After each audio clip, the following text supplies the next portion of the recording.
Friends, ఈ November లో మనం ఏలియన్స్ తో కాంటాక్ట్ అవ్వబోతున్నాం అని బాబా వంగ గారు చెప్పారు.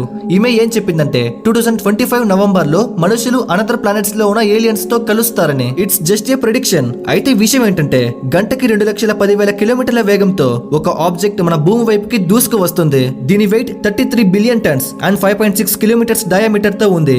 ఇంత వెయిట్ ఉన్న ఒక ఆబ్జెక్ట్ ఇంత స్పీడ్ తో ఎప్పుడూ ట్రావెల్ చేయలేదు, కానీ ఈ ఆబ్జెక్ట్ చేస్తుంది. అంటే ఇది అవుటర్ స్పేస్ నుండి, అంటే సెంటర్ ఆఫ్ ది గెలాక్సీ నుండి మన సోలార్ సిస్టమ్ లోకి ఎంటర్ అయ్యింది. ఇది మన సోలార్ సిస్టమ్ లోకి నేచురల్ గా ఎంటర్ అవ్వలేదని అనిపిస్తుంది.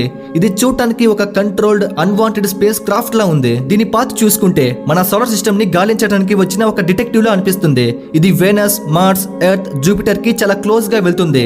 ఇలా నేచురల్ గా జరగడానికి ఛాన్స్ 0.005% మాత్రమే ఉంటుంది.